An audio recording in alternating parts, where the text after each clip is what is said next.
नमस्कार, मैं शालिनी और आप देख रहे हैं इन्फो इम्पैक्ट, आम जनों की आवाज। आइए बढ़ते हैं आज की बड़ी खबरों की ओर।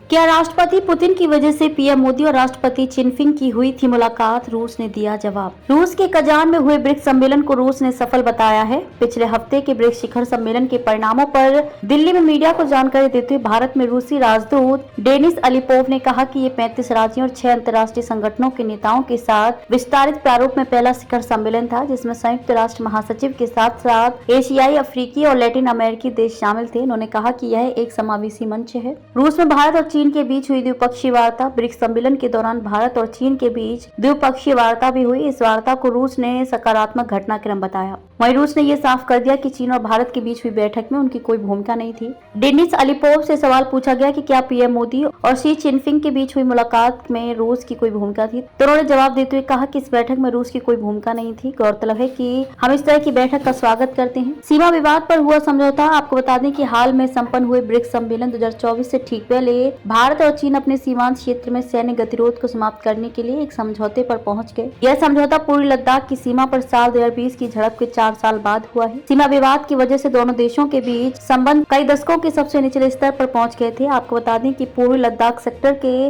देपसांग मैदानों और डेमचौक में भारतीय और चीनी सेना के बीच पीछे हटने का प्रोसेस अभी भी जारी है। रक्षा मंत्रालय की ओर से जानकारी दी गई कि दोनों देशों के बीच कूटनीतिक संबंधों को बेहतर बनाने के लिए भारत और चीन आज और 29 अक्टूबर तक वास्तविक नियंत्रण रेखा के पार सैन्य वापसी की प्रक्रिया पूरी कर लेंगे। पीएम मोदी ने की थी सीमा विवाद सुलझाने की अपील। भारत और चीन के बीच हुई बैठक के दौरान पीएम मोदी ने कहा था, सीमा पर शांति और स्थिरता बनाए रखना हमारी प्राथमिकता होनी चाहिए। आपसी विश्वास, आपसी सम्मान और आपसी संवेदनशीलता हमारे संबंधों का आधार होना चाहिए। चीन को लेकर विदेश मंत्री ने क्या कहा? विदेश मंत्री एस जयशंकर ने कहा कि लद्दाख के देपसांग और डेमचौक में सैनिकों का पीछे हटना पहला कदम है और उम्मीद है कि भारत 2020 की गश्त की स्थिति में वापस आ जाएगा। विदेश मंत्री ने कहा कि अगला कदम दोनों देशों के बीच तनाव कम करना है। हालांकि ऐसा तब तक नहीं होगा जब तक भारत को यकीन नहीं हो जाता कि दूसरी तरफ भी यही हो रहा है।